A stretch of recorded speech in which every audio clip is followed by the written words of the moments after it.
Good morning, everyone, and good afternoon for some of you who are in the later part of the day, like Loubna. So I want to start off by wishing everybody a happy new year. This is our very first episode of season 2 of Chatting with Wisdom. So welcome, Loubna, with being able to be, and I'm hoping I'm pronouncing your name right. So Loubna Zarrou is an international best-selling author, a professional speaker, a multi-award-winning strategic dynamo. She mentors entrepreneurs. She spent 18 years managing projects in IT. By helping people enhance their happiness and now she actually helps people enhance their happiness at work, deepening the practices now through her mentoring action, so ACTION process for strategy, planning, and the science of happiness to increase their impact, influence, and income. And so she's going to share today, working hard is not the only way to succeed. So welcome and Happy New Year.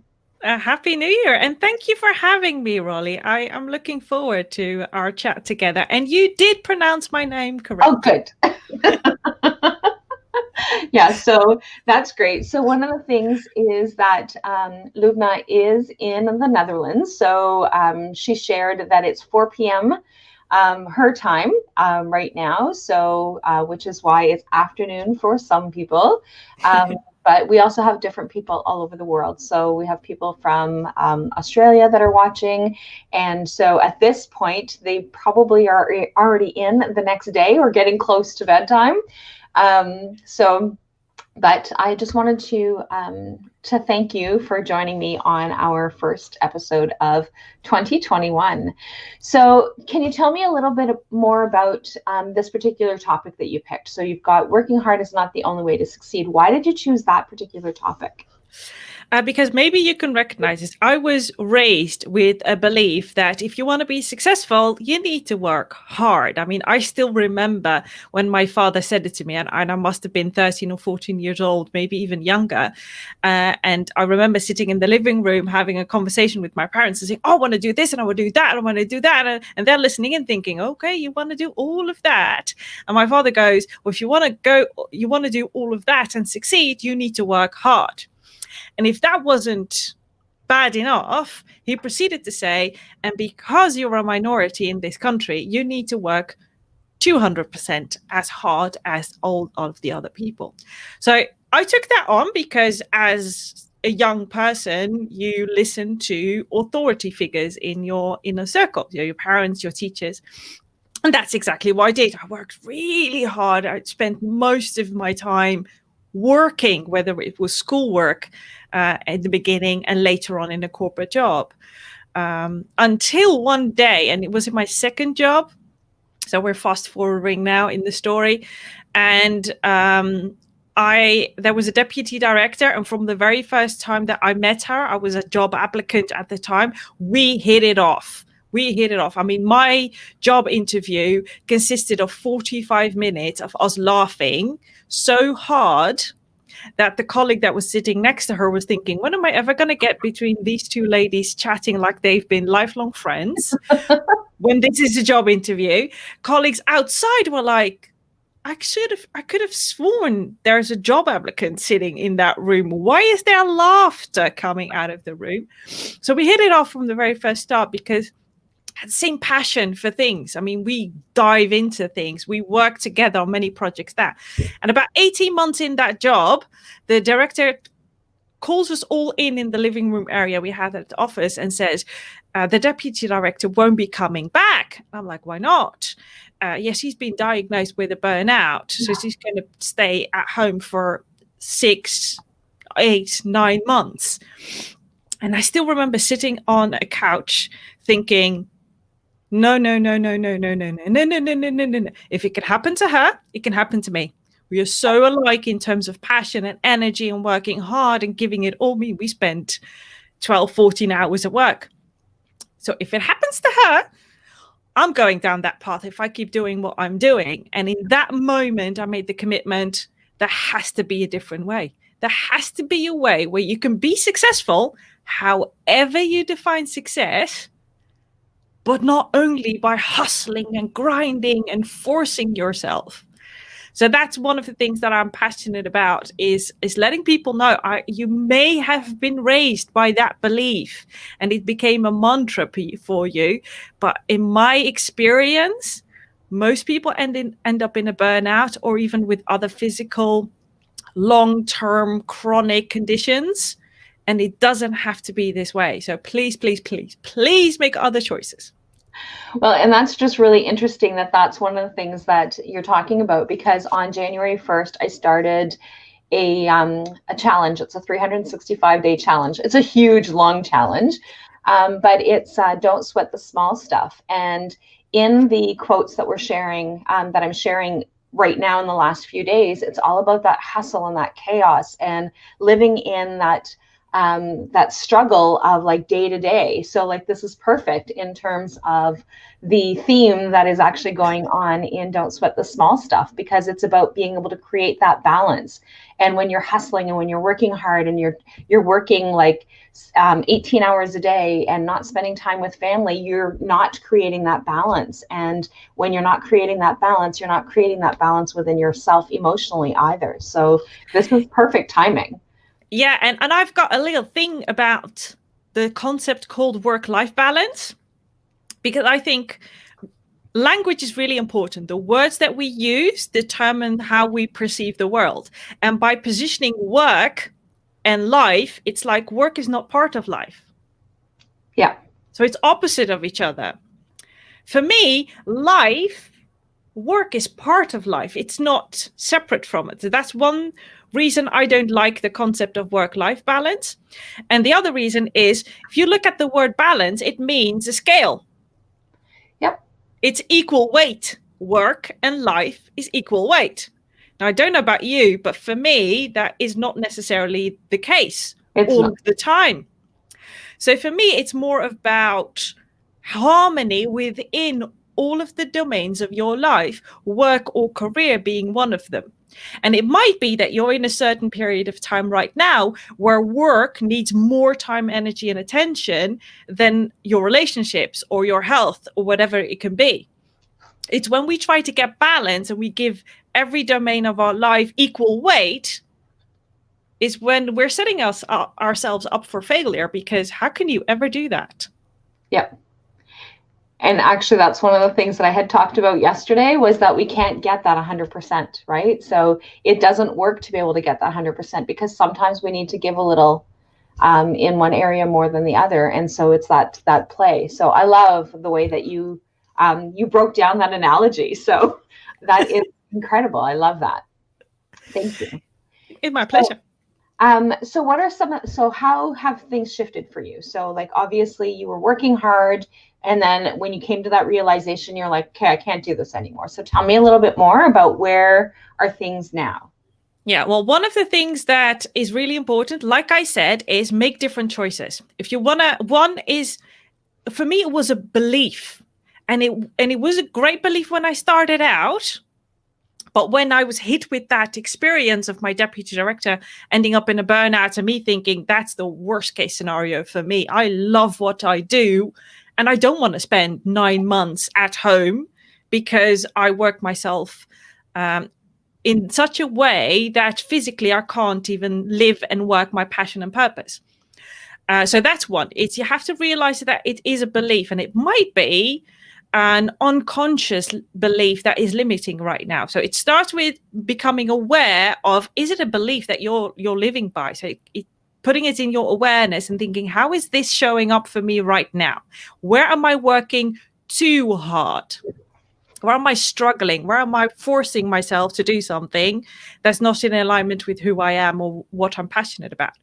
The second part is making choices. What's the decision based on that? For me, the decision that I made, almost 15 years ago now, is I want to have fun at work. I want to have fun at work. And I went a little step further. I made the commitment to myself to promise myself, if I'm not having fun, I will leave that job. no matter the circumstances, even if I can't find another job, even if whatever happens, but I will leave. I will not stay in a job or do work that I don't enjoy doing. It's the decision that I made. And I call it a sacred agreement because it was, because one of the things that I've experienced and also see with my clients is we tend to keep commitments we make to other people, but the commitments we make to ourselves get sacrificed very easily and very fast. So I reframed it, just like I said, language is important, into it's a sacred agreement. It's a non-negotiable, as in it's a criterion that I use to filter through everything and make decisions based on that. So that I wouldn't be getting caught up in, but if I have to make a decision between commitment to someone else and a commitment to me, I would sacrifice my own. No. This is a sacred agreement, so this must not be sacrificed. So I make that distinction in your choices and in your commitments, knowing that you'll most likely be going towards commitments for other people. And the sacred agreement also meant I'm responsible. Not my colleagues, not my managers, not my clients, not my family, not my friends. I'm responsible to make it fun for me. So that means that I went on a discovery journey to discover how can I make work fun? And I worked in large organizations. The very first job that I had was a teaching hospital with thousands of employees and a compliance-oriented environment where it's hierarchical and bureaucratic. The other one is I worked for the Dutch government. I've been inside every ministry we have here in the Netherlands, done several projects. So it's hierarchical and bureaucratic. So if I can get to a point where my colleagues, clients, managers would say, you only do what you enjoy doing, don't you? I'm like, yes, that is normal for me. Not realizing that's abnormal for the rest, but it's normal. So that's how that played out in reality, is that I just went on because it became my belief and my norm on how I wanted to show up in the world and how I want the world to respond to me. And I got there. I had fun. And the impact was that other people were saying to me, you only do what you enjoy doing. And I'm like, yes. So, and it makes all the difference in the world of having to get up in the morning. And so as much as there are days that there's some days that it's like, oh, I just really would like to stay in bed today. But for the most part, I enjoy coming to work. I love coming in on Wednesdays where I get to chat and connect with incredible women like you. And so, and being able to have conversations with those that are watching, and being able to participate that way, and being able to get the feedback of loving what it is that I do and my own feedback of loving what it is that I do, right? So some of the administration stuff, not so much. I would prefer to not want to have to do any of that stuff, but it is part of the business until things grow enough that I can hand over all of that stuff to someone else. But right now it's like a little bit of here and a little bit there, but for the most part is all those tasks and things that I love being able to do. Like I said, being able to come in on Wednesday mornings and chatting with somebody about something that they're passionate about, because how we choose the topics on Chatting with Wisdom is that people like you sign up and you choose the topic. You choose what it is that we're going to talk about, and how we're actually going to move through the conversation is based on conversation, but the topic comes from something that you're passionate about, that you want to share. And so that's how we actually get to have these diverse conversations and have these diverse experiences with different people. And even hearing your concept of the work-life balance, it's like, it makes me take a step back, because that is something that I've always promoted, but at the same time, always made sure to remind people that we can't get there 100% of the time. And your analogy takes it to a different level. And it's like, oh, okay, just a minute. So I always learn something new from women, from different perspectives and different ways of being able to do things. And that's that whole point of being able to having women inspiring women. So thank you for sharing that. So it's my absolute pleasure. So now, what are some of the things? Now, you talked about in your bio about one of the strategies that you use is your mentoring program or mentoring process of action. So ACTION, like A.C. Yeah. Yeah. Yeah, so it's an acronym. I've seen it, but other people didn't. So it's the acronym ACTION. So can you tell me a little bit more about how you implement that with your clients and things? Yeah. Yeah. One of the things that I've done when a lot of people were saying, but you only do what you enjoy doing, is I got the question about how. How can you teach me to get to a point where I also can do what I enjoy doing?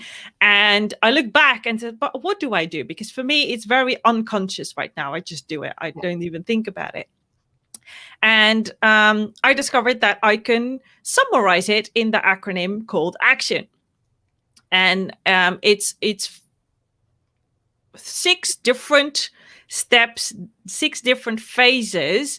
You can even go through it as a process of discovering how can I be the most productive, not in the sense of working hard, but getting the most out of the hours that you do work. So being the most effective. And there are a couple of ways that you can do that. So for example, the A stands for awareness and attitude.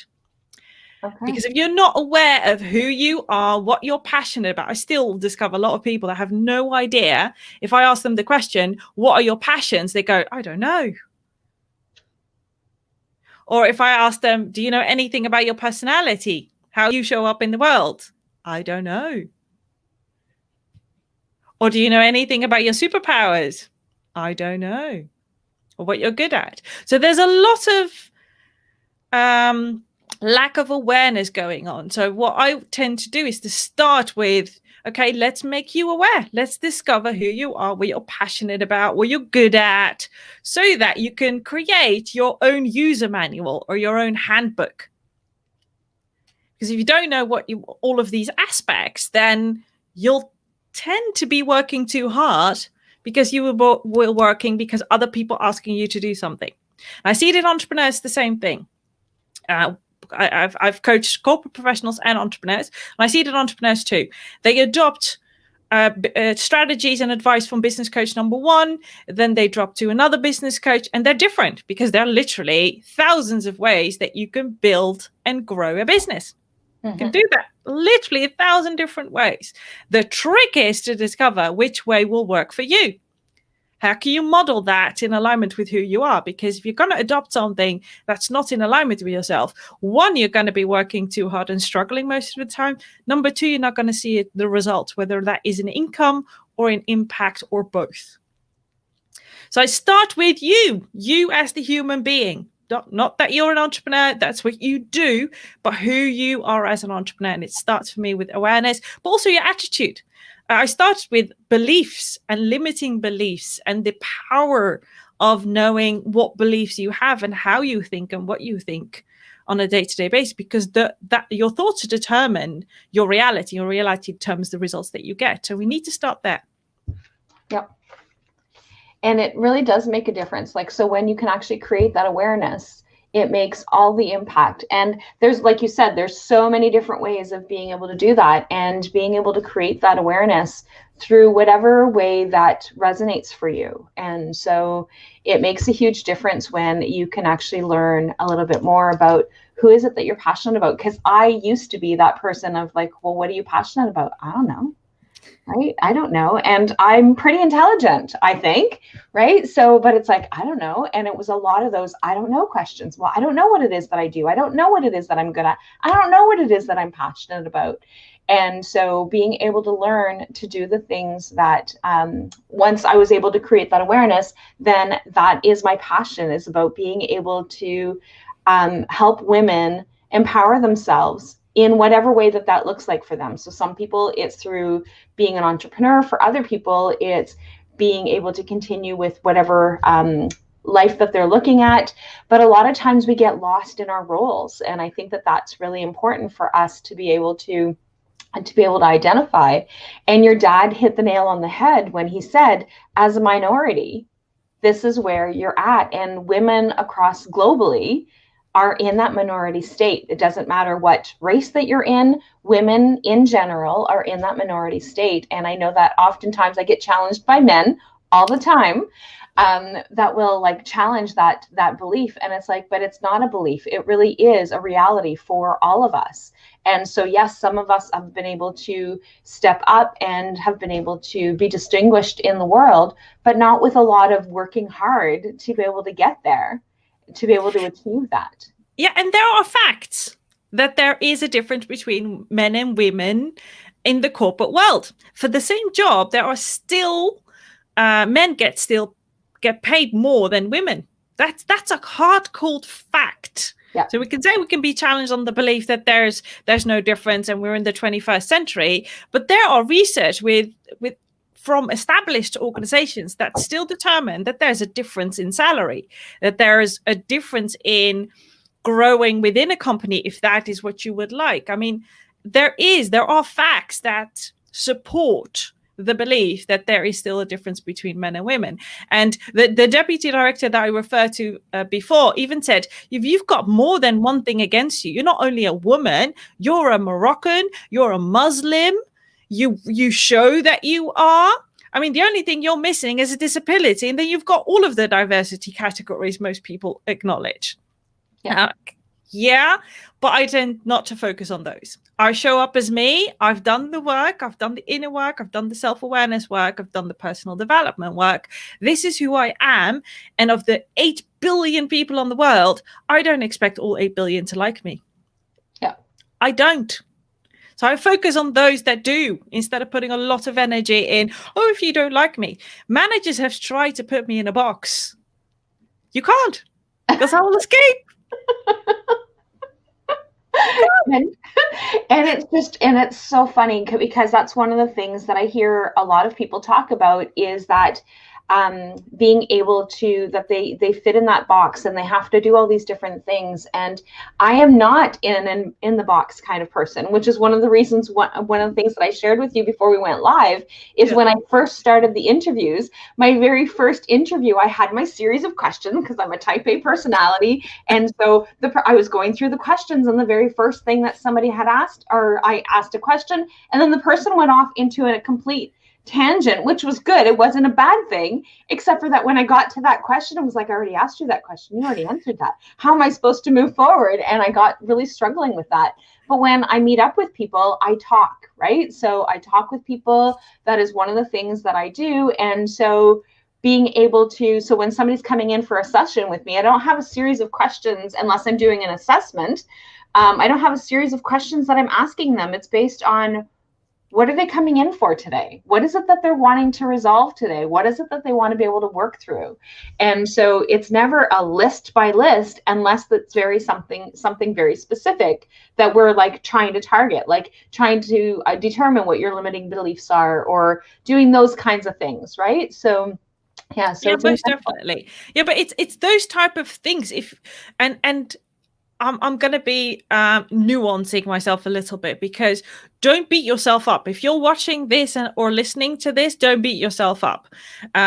Most of us, if you're around my age, which is 41, is you've not been raised in this way. You've not been educated in this way in school about who you are, what you're passionate about, what your purpose in life or might be. That's not what we got in school. At least it's not what I learned in school.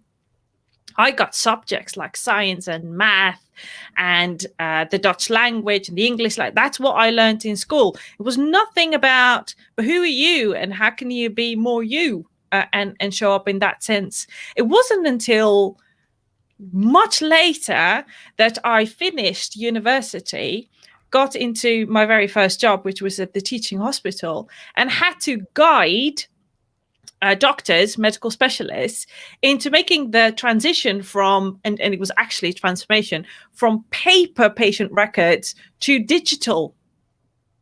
Now we can't even imagine, because we've been automated so much, but there has been a period where that wasn't the case. I mean, the internet was launched in 1997.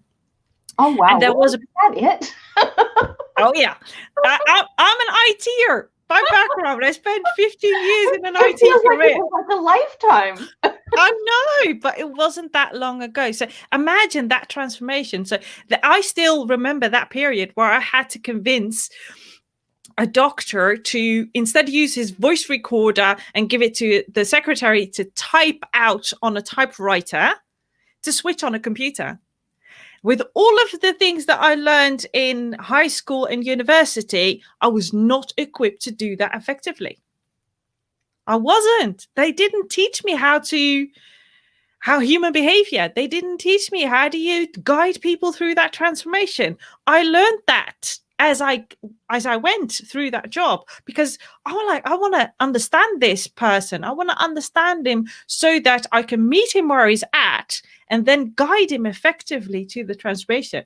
Now, this person, it took me 2 years because I was learning and doing at the same time. Mm-hmm. But I vowed that I would learn as much and invest more to be able to do it much faster than 2 years, because I'm on a mission to impact millions. I can't spend 2 years transforming one person.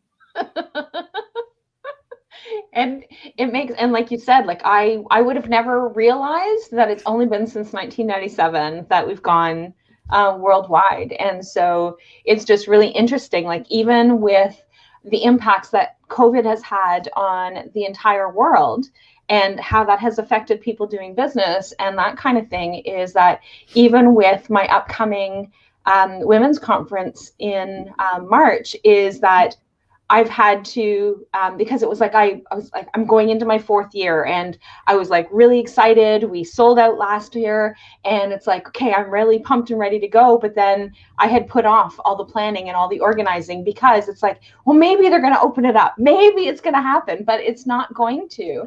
And it's important for me to do it in March because of International Women's Day. So I always do it around International Women's Day.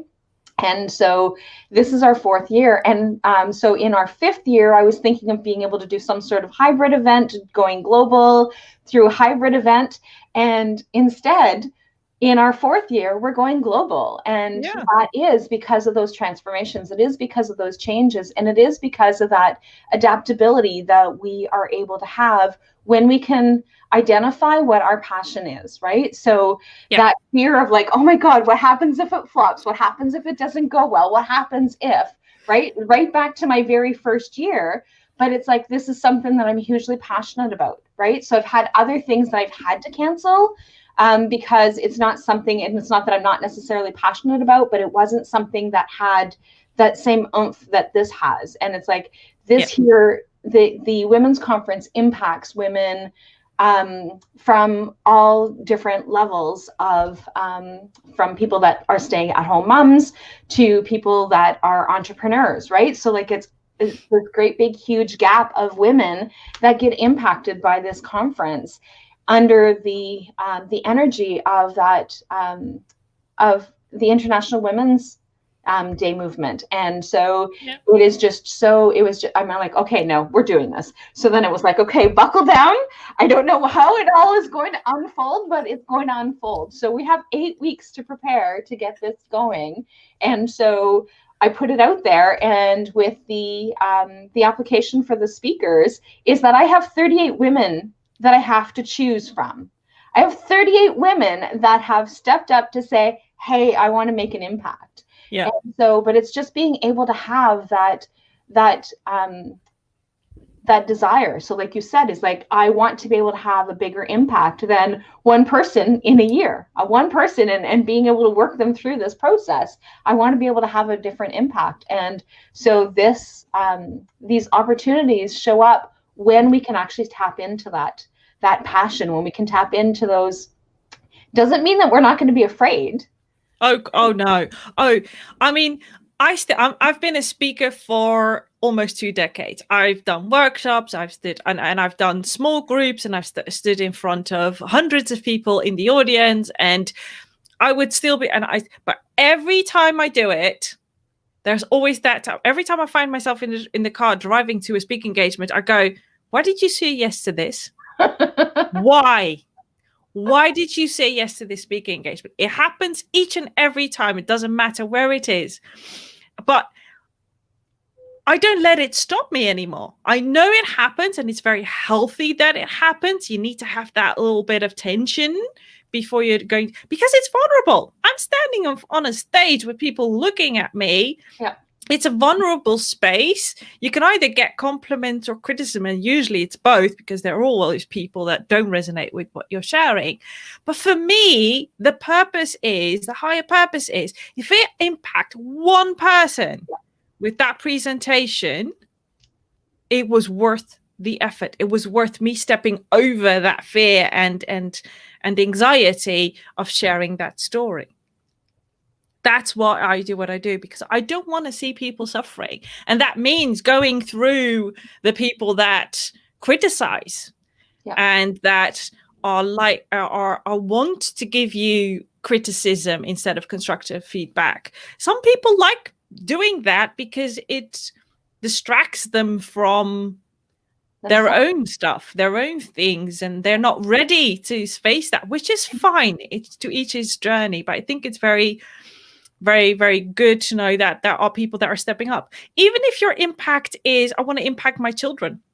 If your passion is to be a mother or a father or a caregiver in that respect, and your impact is that little family that you have, or even the children in your area where you live, that's good enough. You don't have to mention thousands or millions to belong to the tribe of they want to impact the world. You can have that smaller, because you already have impact. The question is, are you having the impact that you want to make? I'm very aware and conscious that I want to be a role model for my nieces. I want to show them that they can do, have anything they want in life, by teaching them, by exploring, helping guide them through exploring their passions, their personality, and to support them in letting that come out. I'm very aware of that. And that's one of the things that I want to do, next to impacting all of these other people. But for me, it started very small, because everyone is a role model. Everyone is being watched on what you say, what you don't say, what you do, what you don't do.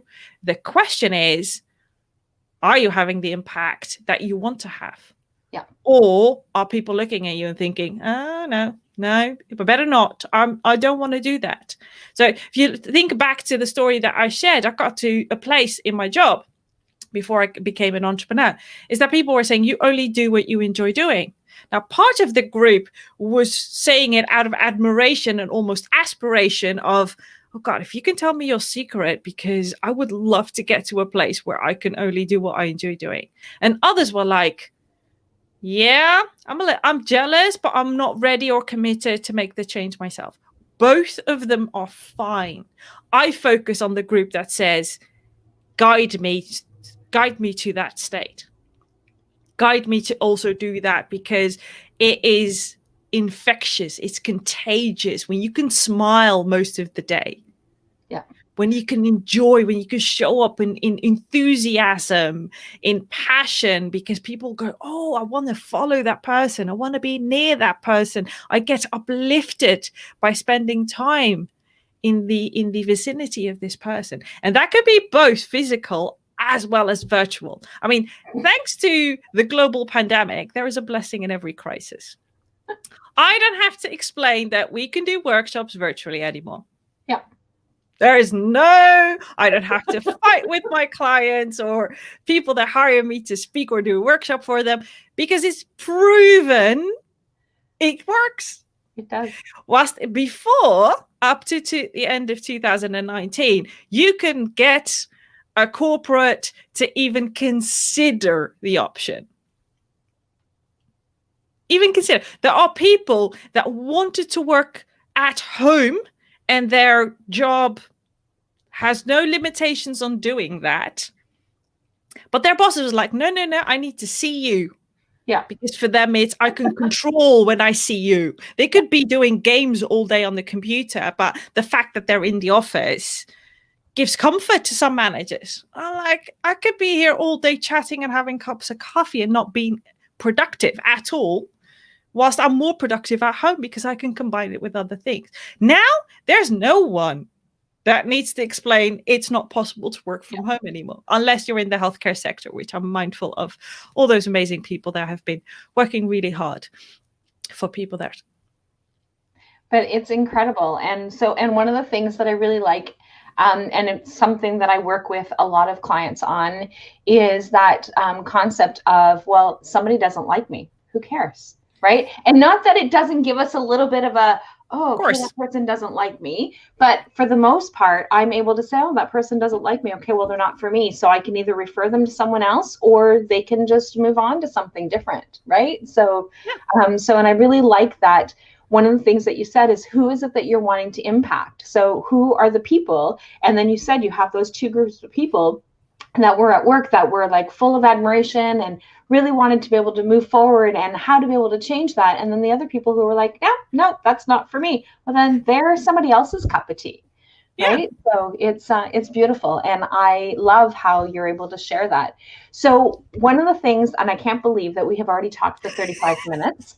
You always know that it's a good sign when you lose track of time, right? So, but it's also things that I'm very passionate about as well. So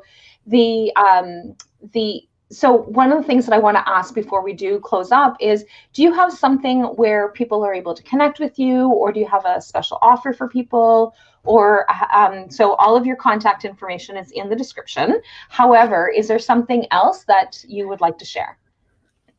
Well, if you want to connect with me or follow my adventures, then please connect with me on my business page on Facebook. Or LinkedIn, if that's more of your playground. I am on Clubhouse since 3 days. I don't have Apple. So sorry for all of the Android users. You do have to have an iPhone or an iPad to be on Clubhouse. But for those of you that are, because it's growing exponentially right now, you can also connect with me on there, and we can. But just send me a message and let's have a chat. I offer 15-minute clarity calls where people can get some insights into where they are at and where they want to go. So yeah, most definitely they can connect with me and send me a message. Sounds great. And so, and like I said, the description of everything on how to connect with Loubna is in the description. And definitely looking forward to having further conversations with you. This was great. And have a fabulous evening as you move into the evening, as we move on through the rest of our day. And thanks again for joining us on our first episode of season 2. Oh, well, Rollie, thank you for having me. And for those of you that are watching, whether you're watching it now or on the replay, have fun. And you are going to be the first to join our audio podcast as well. So for anybody who's listening on the podcast, so yeah, there's lots of different ways of being able to connect, and hope to chat with all of you guys soon. Bye for now.